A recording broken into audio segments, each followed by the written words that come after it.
So this is from Sweat Community. It's the day is 2/8/2018. Okay, scat scan your head. Okay, right and left are switched, so it it's on the left side of the screen, but that's all right. So this bright white's the shunt catheter, and then that goes back and it goes to the valve back here, and then it goes down. Okay, so and then this is your ventricle here, and they're pretty narrow. This left sided ventricle here. I'm sorry, the right side. Look at it upside down. Right here, left here. The right side of ventricle is kind of collapsed from that shunt tubing being in there. And I don't think Dr. Cohen told you, but apparently people have told me I've got the largest pseudotumor practice in the entire world. That's sort of idiopathic intracranial hypertension, whatever word, it's 3 words for the whatever.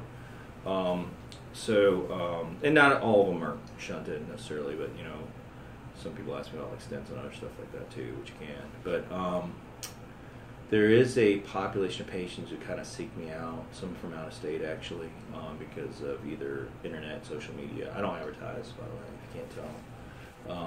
But they have a friend or somebody who's got it, and I've done one of these.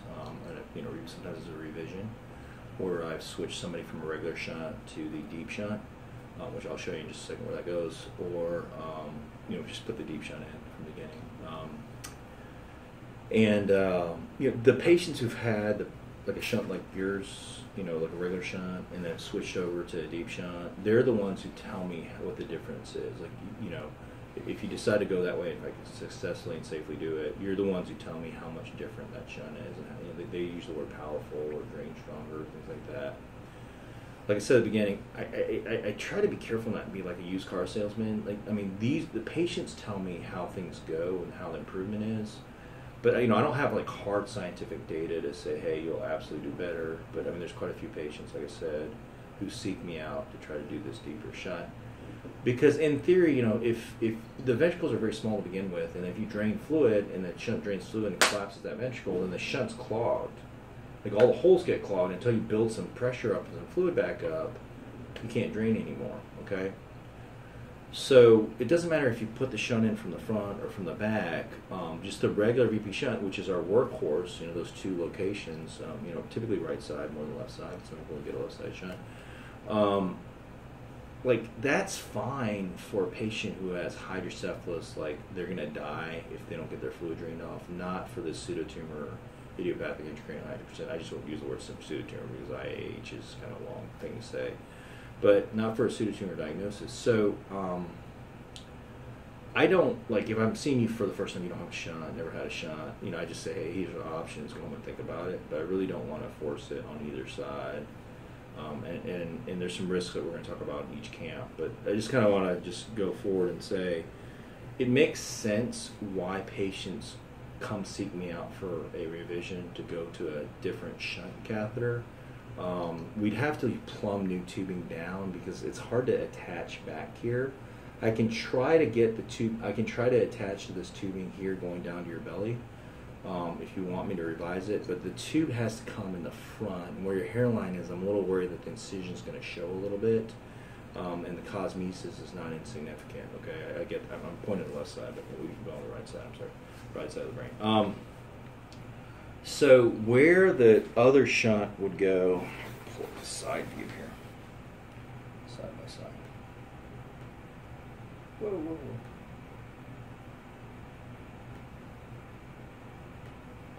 So where the shunt's at now is collapsed again?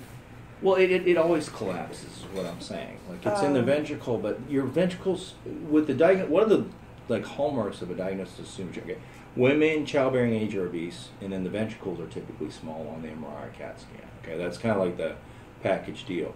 So I always look at the shunt as a temporary solution till you get to some magic number for your weight. Okay, now I do have about 5% of my patients are guys who just are you can't do anything. They're just so all over the map, so you can't really study them. They can't categorize all of them. And 5% of the patients I have are skinny women who doesn't matter what weight they are. They're hoes for life. They have pseudotumor. It doesn't matter. They're totally hoes.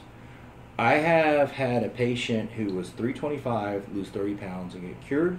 I have a patient who, if she gets heavier than 115 pounds, she goes blind. Okay, if you can explain those two patients, I can explain pseudotumor. It's just kind of luck of the draw in a reverse way. Like, but for most women, I'm not saying it's easy to hit that magic number. And like that lady, like, she was 117 when she saw me. She's literally going blind. Her head was exploding, and like I'll try to lose some weight. She like lost like I don't know, like 4 pounds. I think she got like around 113. And I see her in the office. She's like, I'm cured. I'm like, okay, great. Don't gain weight. You don't need a shot. Like, we didn't shun her. We didn't do anything to her. That's just bad luck. I mean, that's total bad luck. But I'm not saying you need to get that skinny, but like, it's hard for me to like even predict like when your cure will be. But I always look at the shunt, whether it's the one you've got now or fixing it to something else, as a temporary measure until you get to your goal of cure. Okay. And because I have, like, I think they estimate 550 patients-ish with pseudotumor that I manage, I really don't see that big improvement in quality of life till you get cured. So, we play with the shunt, we adjust it. Sometimes we put the deep one in for some patients, and, like, we try to help with the headache. But even if I can get that headache pretty much gone, I usually don't get it all the way gone. If I can improve it, I still don't feel like my patients have quality of life until they're cured. And, like, it's only 15% of my patients who I feel like can reach a cure, because obviously there's various factors on, like, they're not just, and living in the Midwest doesn't help, but, like, losing weight's not easy in America, so I get that, and, but all that being said, that's why I'm, like, very hesitant. Like, I really don't want you to sign up for anything today. We're just going to talk, go home and think about sleep on it. You can call in the morning and sign up for whatever you want to, but at least sleep on it one night and talk and things like that. I really don't want to push surgery. It's really the opposite. Kind of as we get to the end of the office, it'll be well, okay? But where the shunt goes, it's really small. I probably so zoom in here. Sorry, I don't want to make it that small. So let me zoom in here. It's kind of super small. Zoom. Okay. So you can see, if you look here, the tip of the shunt catheter is here, which is represented by, you can kind of see that slice, it's kind of right there, okay? So that's your ventricle. I mean, like, this is actually, coming from the back, you can get a good view of kind of like where it is kind of in your head as far as, how close to the top of your head, the bottom of your head is, okay? So like a normal shunt, if I come from the above, it's going to end right there. I mean, that's where your ventricle is, okay? So this is the depth of your shunt. So, and then if we put the deep shunt in, it basically goes all the way down to here. Quite a bit further down deep in your brain. How I do that is I perform what's called an endoscopic third ventriculostomy. And that's a procedure that's typically done for kids for, trying to avoid doing a shunt. But my previous partner who retired invented this procedure, and we do that and we drop the shunt catheter right in front of the brainstem, okay? The space, the anatomical space, is called a prepontine cistern. So the technical term for the shunt is a prepontine to peritoneal, peritoneal being your belly, instead of a ventricular, where yours is. I mean, yours is going this way, but I mean, just, ventricular to peritoneal. And that's just describing the space we're draining. And the advantage, I'm going to talk about the pluses and I'll talk about the risks in a second. The advantage of the regular, that over regular shunt, is that space is in direct communication with your spinal cord. So you have very small ventricles and just a few cc's of fluid in that space, but you have hundreds of, not hundreds, you have like 100 cc's plus of spinal fluid, this cerebral spinal fluid around your spinal cord. Because that's a big space. I mean, that goes, from, the base of your brain all the way down to L1, that whole sac. So that shunt can drain that fluid. So, some patients have had high volume LPs, 30, 40 cc's off, or lumbar peritoneal shunt, the shunt goes in from down low. They can feel, some patients, not every patient, can feel like, hey, that's a lot of fluid off, and I can feel the difference, sometimes, okay, not all the time. But sometimes with the shunt in the head, like, it helps protect their vision, but you never get enough volume off. Like, you just need more volume, and that shunt, it'll drain off when there's a pressure pop off, right? When the pressure gets up, it'll drain it off to keep you from going blind most of the time. But some patients say it's just not enough. It's not powerful enough to try to chase the headache until they can get to a cure. So that, I mean, like, you know, I've got video too of it. Like, you put the catheter in the ventricle and you get like 1 drop or 3 drops of spinal fluid, and then you put it down. If we can do that successfully, you put the shunt catheter in that pre-Pontine cistern from the deep shunt, the deep location, and like it like is a fire hose coming out. Okay, same pressure but just more fluid, and that's what makes it powerful. We just did one on Monday. Okay. So that's the, you know, it's a deep, regular is how patients describe it. I mean, like, you know, it's not the technical term, but it's not a totally inaccurate description, okay? So what are the pluses and minuses, okay? Any shunt, like, let's say you don't have a shunt at all. I'm just talking to you, like, you know, your eye doctor's like, you're going blind when you get a shunt, so, okay.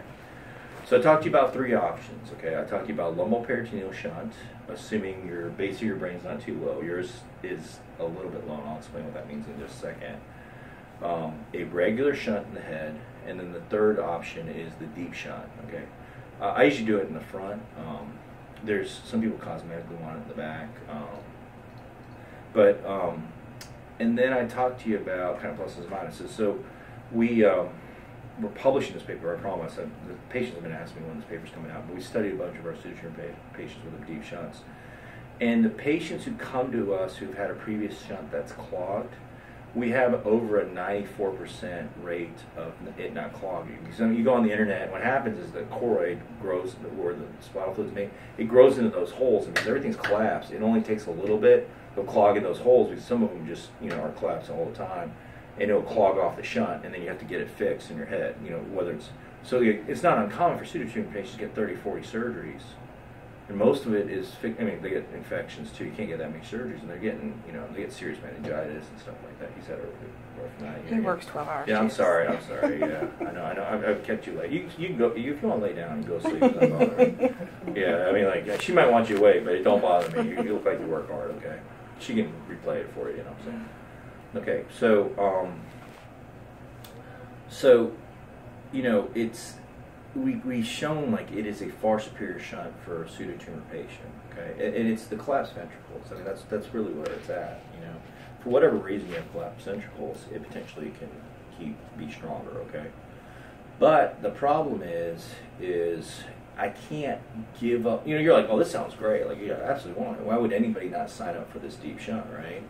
The problem is I can't give up something, or get something without giving up something. So there's a little bit of robbing Peter to pay Paul, okay? And the thing is what lives right there where the tip of the shunt catheter goes for the deep shunt is the vertebral-basilar complex. So you have 4 arteries that come up. You have 2 carotids in the front and 2 vertebrals in the back. And those blood vessels, the ones in the back of your neck, they converge right there in front of the brainstem. So when I go through the floor of the third ventricle, which in some pseudotumor patients it's very thick and it's hard to see through, it's not very translucent, you know, I potentially, when I break through, I can damage a branch of those blood vessels or the blood vessel itself, not just a branch. If that were to happen in the operating room, you die on the operating room table. The statistical chance of that is 0.1 to 1%, okay? Haven't had one yet, okay? So you think between and the lumboperitoneal shunt, like I said, it's a great shunt. It's temporary. It only lasts 2 months to 2 years. Okay, some people swear it lasts forever. It doesn't. We have data to show that. You know, there's nothing wrong with getting one if it's safe. It can form a Chiari, so you have to make sure the base of the brain's not full.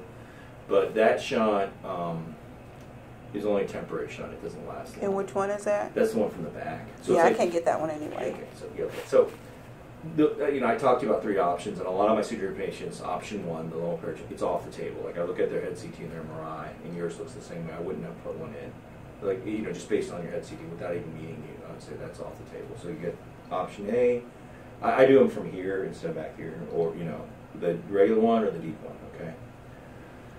Okay, so you would think, like, if you're a new pseudotumor patient coming to my office and you need a shunt, okay, like, if your vision's okay, I say just lose the weight and just hang in there. And then I do shunt some patients for headache. Like, you know, their vision's okay, but they're just miserable. I'm like, well, we can do it.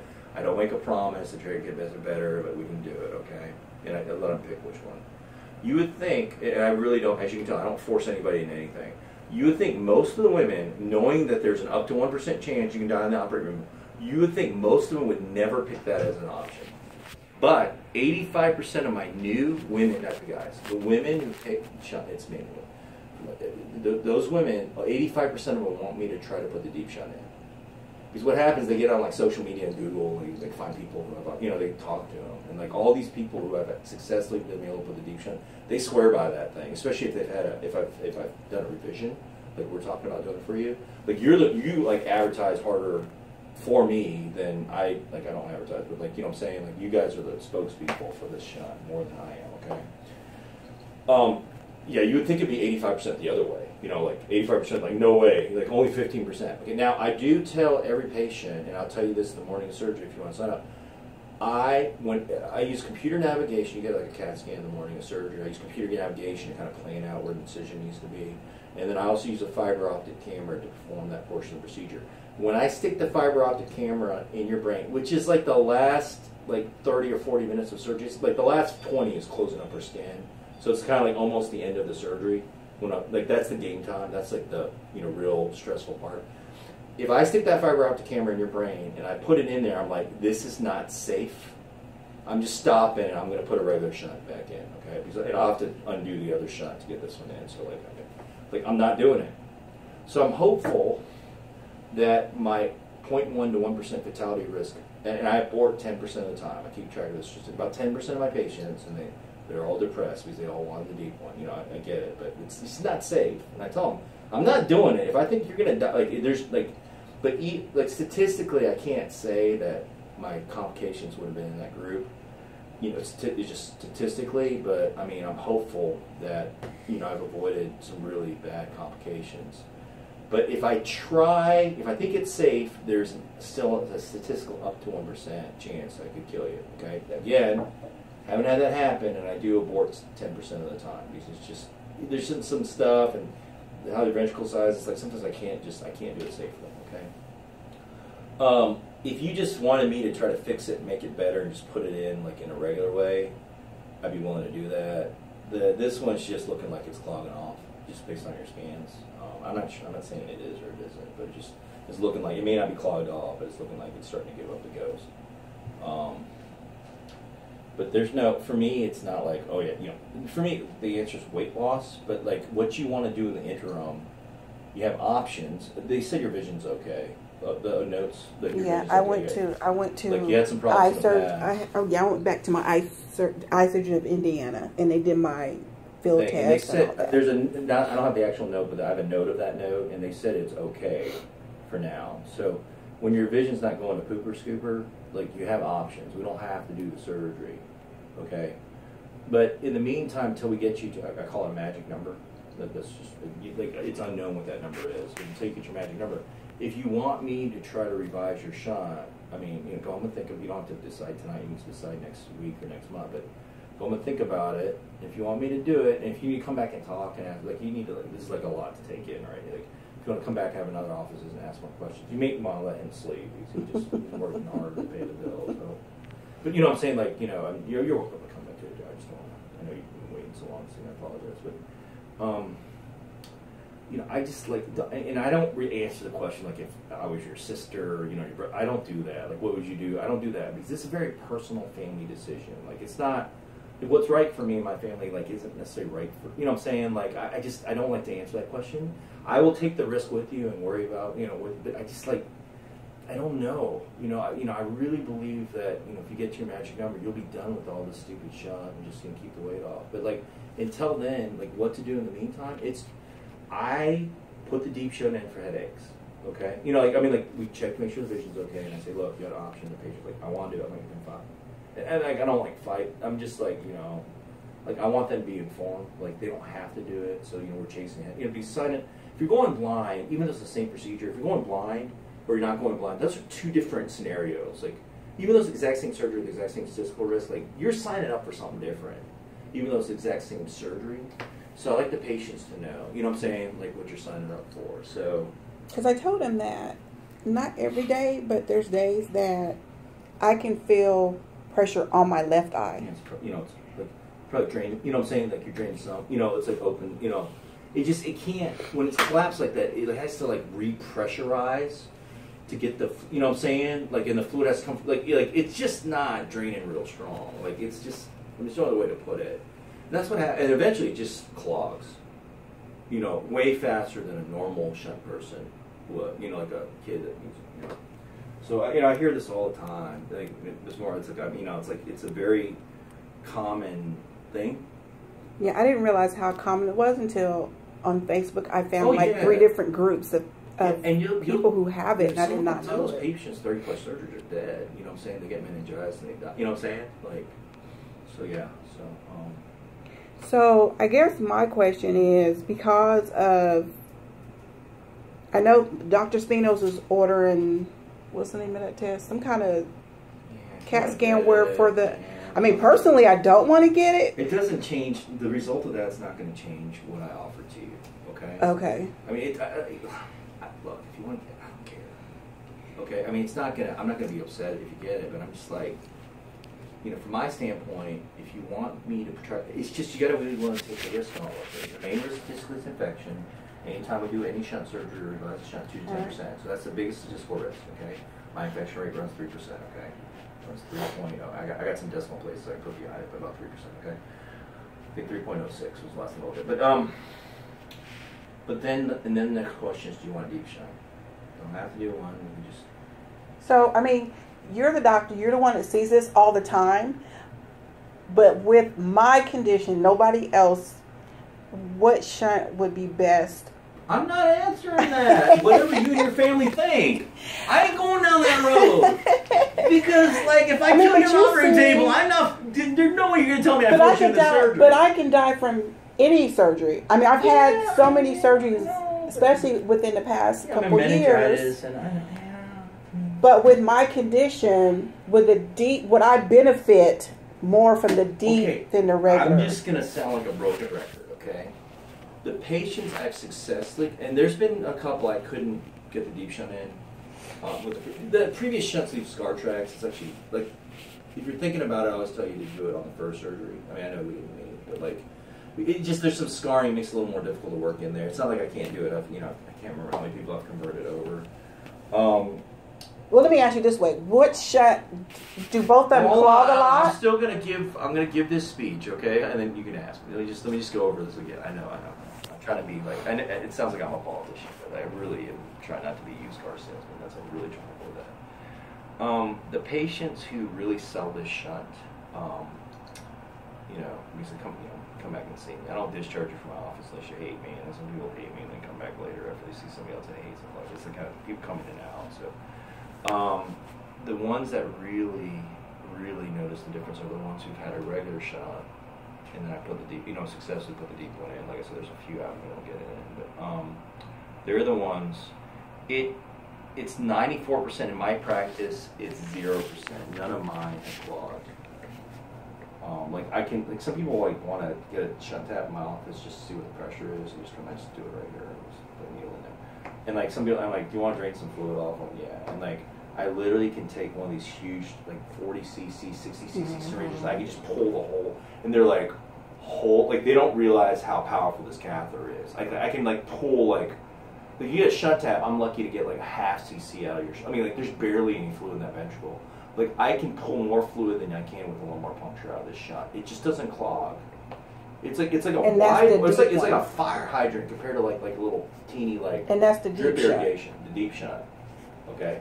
But, like, I don't feel like my patients get cured. Only 15% of my patients I feel like get cured of this disease because only 15% of them can reach their magic number. I'm not, like, sitting here, like, even pretending it's, like 85% of them are all struggling. Some of them just, I talk about weight loss every visit. Are you a nicotine user? Mm-mm. Okay, you get it. The women who smoke and are obese, man, they just, like, I get, like, -5 on customer service. I just hammer you guys. Like, the nicotine's so important. In the state of Indiana, we have one of the highest per capita. Okay, but the weight loss thing, I'll just keep asking you every time. You get sick of it. I sound like a broken record like I do now. But like, I just really want you to be cured. And like, even if I get most of your headache away, it's weird. Like, because you guys are the ones who tell me this. Like, the patients are the ones that tell me. The ones who are really appreciative, like Dr. Lee, I had a million excuses for weight loss. You're the only one who never listened to any of them, and I got so sick of you like giving me a hard time. I finally just did it because I was so sick of you whining at me, and I did it, and I feel like now I'm cured.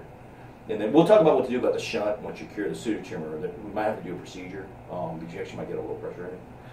Really? With the deep shunt, especially because it drains like really strong. I just put one in on Monday. That one woman's like, it's draining too much. She had a previous regular one. She's like, oh, it's draining too much. You gotta like turn it down. Like, okay, turn it down. You know, like she instantaneously, like the day after surgery. Because when I can't lay flat, that's because there's too much fluid. Yeah, usually. Some of y'all have the weird, like you get reverse symptoms. Because I have to, ever since they did the CFF leak, I can't lay flat all now. Yeah, I know. Like when you get a leak repair, like the leak is a free shunt, like a really good shunt. It just causes a risk of meningitis, so we can't just, you know what I'm saying? Like when you leak in fluids, it's like a great shunt. The problem is some serious risk letting that thing keep, going. So, okay, you know, I'm not going like it's your fit. Don't even try. I'm not. You come back 10 times. No, I just wish I would have. I wish I would have gotten, because they wanted me to have you first before Dr. Fulkerson, but you wasn't. You wasn't available. So I know, my wife. And they all was scared to touch my leak. So yeah, and when you have a leak, I just say let's just put a shunt in and try to fix it with the shunt. Well, because I had 2 holes, they had to fix that too. They said. No, I just put a shunt in. Like let's just do one surgery, see if it fixes everything. But I thought they said that I had to have this fixed because of meningitis. I couldn't leave the hose there. The suture grips and seal it. I'm sorry. That just I'll tell you the truth. Nice. I know. You know me. I tell the truth, shame the devil. Okay, I'm just gonna tell you. That would have just been nice. I could have just got it done and over with. Oh, by the way, I do. Okay, let me give you a caveat here. I've had 3 women who won't have surgery with me that went blind because I do the butt ugly haircut. So I apologize ahead of time. This is going to be. You tell me what I have to cut. No, I am a hairstylist. Let me do it in the operating room, and then you clean it up after. I know. One woman, she's. Are you going to buzz me? Oh, it's going to be awful. It's going to be worse than a buzz. I'm getting buzzed again. Okay, so like, let's say she was going blind. Okay, you're going to want this one there. I've had. Look here, just stay with me here. I'm staying with you. Okay, it's me and you right now. I'm not looking over here. Okay. I literally, sometimes with this deep shunt, literally brought vision back. Like I'm blind. Like they're almost getting blind. They can pull so much fluid. No woman ever likes me after surgery. I don't care if I make them unblind, like Jesus unblind, like almost that good. Okay, not that good, but they all hate me until their hair grows back. So I'm ready for it. So I don't care how good her headache is, how much great doctor. She's gonna hate me until her hair grows back, and I'm ready. It is this. That's what I do, and I don't shave it all off when you go to sleep because I don't want to whip your neck around. I can cause a spine injury. So you try to get back here on the other side. So I only do what's safe, and then I let you clean it up later. Well, that's what Dr. Rendell did. It was all this. Wasn't even all this. He went here. I'm going to go in the front. So this is an over half. It's not going to be half. No, he went here and here, and I had to go and shave. Blind. She still $750 every time she went to hair. So she's it looked like work of art in a museum. Her hair. She would not let me operate on her head until she was almost completely blind. So I get it. Okay, the guys don't care. The guys love it. If I did it to you, Bill gets his knee done. I just come in, and you're like, oh, But the women, they just come crying in my office. I'm ready. I'm ready for it. I can take it. Okay. Go let her think about it. There's some women who just no. I mean, I'd rather take this than the way I looked after Dr. Fulkerson got done. I looked like a waterhead baby. I mean, I was. You're not gonna like it. I'm just telling you. I just think that's it's just 100%. Hair. I mean, I can't say there's 100%. wigs. It's just hair. Yeah, they get a wig. You guys get a wig, but you're still not happy with me. So I won't be mad at you. I promise. I'm not saying you'd be totally mad. I'm just saying you're not gonna like me until that hair grows back. Okay? But whatever you decide is the right answer. I really mean that. It's hard for me. I really try. It's a real personal, especially since your vision's okay and you've already got a shunt. It becomes even a more personal decision. We're not doing this for absolute medical necessity. We're trying to make your symptoms better. You know what I'm saying? So yeah, we're trying to improve quality of life. And like I said, I don't think we really get there until I cure. But chasing that headache, I will chase the headache with you as best I can. Okay. But I'm not gonna sit here and prompt.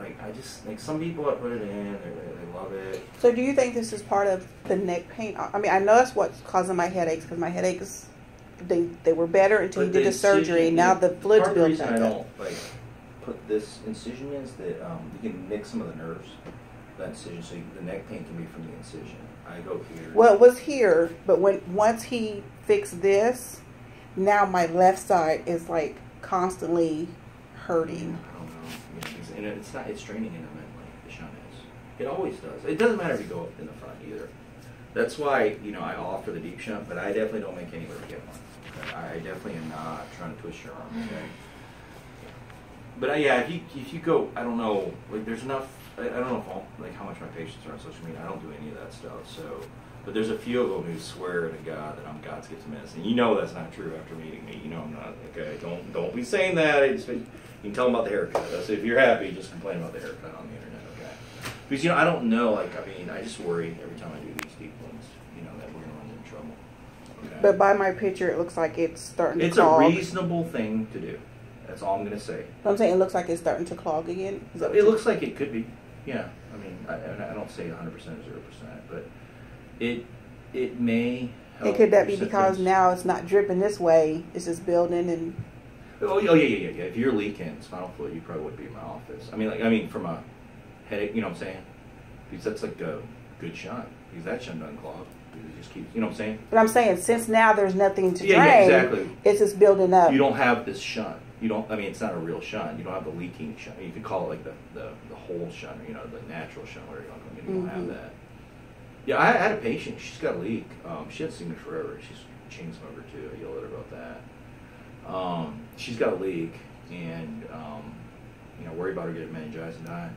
So I talked to her about this. I do this, put a shunt in. You know, because I think they were going to think about. I think she might have tried to get it packed once and a leak again or something like that. I can't remember. But she's got a leak. I mean, she's clearly got a drip. And you talk to her, and you know, she's clearly got pseudotumor, and she has never come back yet. She doesn't want a shot. She don't want it because her headache's not that bad. Yeah, I put mine off. And her vision's fine. You know, like, because it's draining, and she's just going to roll the dice on meningitis. I'm like, I don't recommend that, but you can do that. It's a free country. It's not in North Korea. We're going to report her. No, she's great. I did it. But I mean, like, you know, she doesn't have much headache. I mean, I did it until they told me I had no choice. I couldn't take the Diamox anymore, and the headaches were bad, and the Diamox is rough. Yeah, it was a rough. little side note. There's some women who use like 500 Diamox once or twice a day. Not because, like, even when they're with the deep shunt, they like it because it helps them lose weight. Because it makes it, you know what I'm saying? They ask me for a refill. So if you want me to. It didn't help me lose weight. Yeah, well, but some people, you know, it takes all the soda away. You know, if you don't want to drink soda, you know. So if you want that, I mean, I'll write you for not. You have to watch your potassium. At 500 once or twice a day is probably okay, but you have to watch your electrolytes. Yeah. I don't need no more pills added to my daily regimen. But some people, like, they feel like, or guys, they feel like it helps them lose weight. So because it doesn't do it's not like the other weight loss drug where it makes your heart rate beat real fast, metabolism. It just gives you that weird nauseous, junky feeling. It makes food taste bad. Yeah. It didn't make the pop. It makes, but I can